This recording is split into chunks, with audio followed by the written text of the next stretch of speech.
문재인 정부의 핵심 경제 정책은 소득 주도 성장과 혁신 성장, 공정경제 세 개를 아우르는 포용 성장입니다. 일기팀은 소득 주도 성장 정책에 집중하느라 혁신 성장은 미흡했다라는 평가를 받았는데요. 경제에 활력을 불어넣고 미래 먹거리를 찾는다는 측면에서 보면 이기팀은 혁신 성장에 한층 더 신경을 쏟아야 합니다. 이 문제 짚어보겠습니다. 자, 손 기자. 네. 앞서도 잠깐 언급했지만 사실 경제 일기팀은 혁신 성장 부분에서는 미흡했다, 이런 평가를 받고 있습니다. 네, 말씀하신 대로 이제 일기 경제팀은 특히 이제 초기에는 혁신 성장보다는 소득 주도 성장에 무게 중심을 두었던 게 사실입니다. 그렇죠. 최저임금을 2년 연속 두 자릿수로 인상을 했고요. 주 52시간 근로제를 도입한 것이 대표적이라고 볼 수 있겠죠.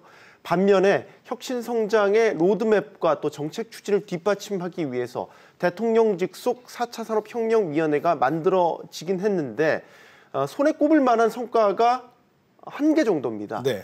문 대통령 역시 현장 간담회를 통해서 규제 완화를 화두로 때때로 꺼내 들었지만 정부 부처가 속도를 내지 못했거나 혹은 국회에서 제동이 걸리면서 성과를 내기에는 한계가 있었다는 평가입니다. 법을 개정하지 않으면 새로운 혁신 산업을 만들기가 굉장히 어렵습니다.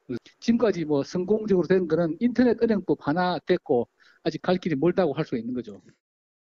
아직 갈 길이 먼 혁신 성장. 이기 경제팀은 혁신 성장에 속도를 낼 것이란 기대가 큰데요. 자, 김한진 기자. 네. 이 배경 어떻게 봐야 될까요? 네, 홍 부총리는 박근혜 정부 시절 미래부 제1차관으로 창조경제와 연구개발, 그리고 과학기술 전략과 미래인재 등의 주요 업무를 잘 소화했다는 평가를 받았습니다. 네. 문재인 정권 때 국무조정실장을 맡아서도 인터넷 전문은행과 의료기기, 그리고 개인정보 활용과 자율주행 관련 로드맵 작업을 해왔는데요. 그래서 이번에도 신속하게 업무를 파악하고 속도를 낼 것으로 기대를 모으고 있습니다. 홍 부총리는 후보자로 임명이 된 후 기자들과 만난 자리에서 시간이 많지 않은 것 같다. 이번에는 정말 속도가 필요하다면서 혁신성장 정책의 속도감 있는 추진을 시사를 했습니다. 네. 하지만 법 개정이 중요한 만큼 국회의 협조를 끌어내는 일은 숙제로 남아 있습니다.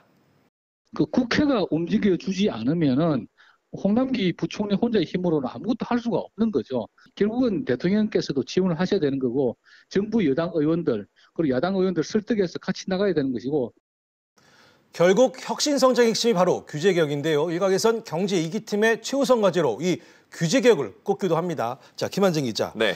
경제에 활력을 불어넣기 위해선 구체적으로 어떤 부분에서의 규제 개혁이 시급할까요?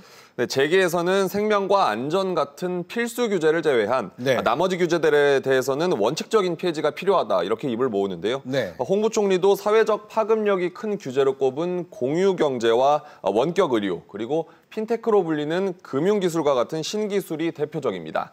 규제를 신속하게 풀어서 기술 선진국과의 기술 격차를 좁혀야 하는데 시기를 놓쳐버리면 우리 경제가 재도약할 기회가 사라진다, 이런 지적인데요. 바이오 산업의 경우도 대규모 투자가 필요한 데다 다른 제조업 또 서비스업과 맞물리면서 일자리를 만들고 또 소득을 올리는데 기여를 할 것으로 기대가 되고 있는데 관련 규제 완화와 기술 특혜를 통해 글로벌 경쟁력을 키워서 새로운 먹거리로 삼아야 한다, 이런 목소리가 높습니다. 네, 혁신 성장, 바로 공유경제로 압축되는 4차 산업혁명의 한 부분이 카풀이기도 한데요.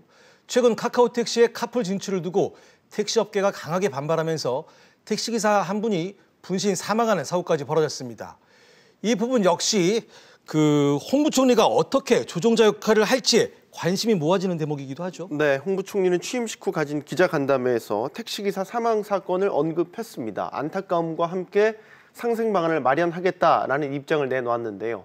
당장 택시업계가 대규모 반대 집회에 나서고 있고요. 또 반대로 IT업계는 신시장, 신기술 허용을 주장하고 있는 상황입니다. 이런 가운데 국회는 또 국회대로, 여론은 여론대로 찬반이 팽팽히 맞서고 있는 그런 상황입니다.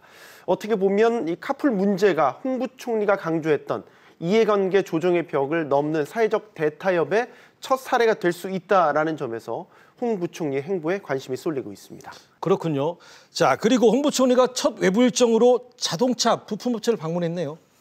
네, 그렇습니다. 예, 이건 어떤 의미로 봐야 할까요?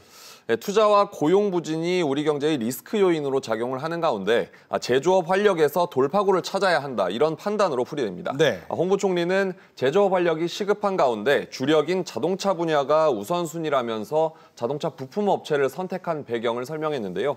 아울러서 자동차 부품 기업의 고용 창출력이 높은 것으로 안다면서 일자리 문제 해결에 대한 의지도 보였습니다. 그러면서 다음 주 중 자동차 부품 산업 활력 대책을 발표할 것이라고 밝히기도 했습니다. 또 재계의 탄력 근로제 확대 요구에 화답하는 제스처도 보였는데요. 네. 현행 3개월인 탄력 근로 단위 기간에 조만간 변화가 일어날 것이라면서 단위 기간 확대를 시사하기도 했습니다. 탄력 근로제의 단위 기간 확대 문제는 정부도 굉장히 관심을 갖고 조만간에 변화가 있도록 그렇게 노력을 하겠습니다. 결국 혁신 성장을 기반으로 포용 성장을 달성하기 위해선 일자리 확대가 중요합니다. 홍 부총리의 자동차 부품 업체 방문도 이런 맥락일 텐데요. 자, 송 기자. 네. 그런 측면에서 경쟁력을 점차 잃어가는 제조업을 되살려야 한다.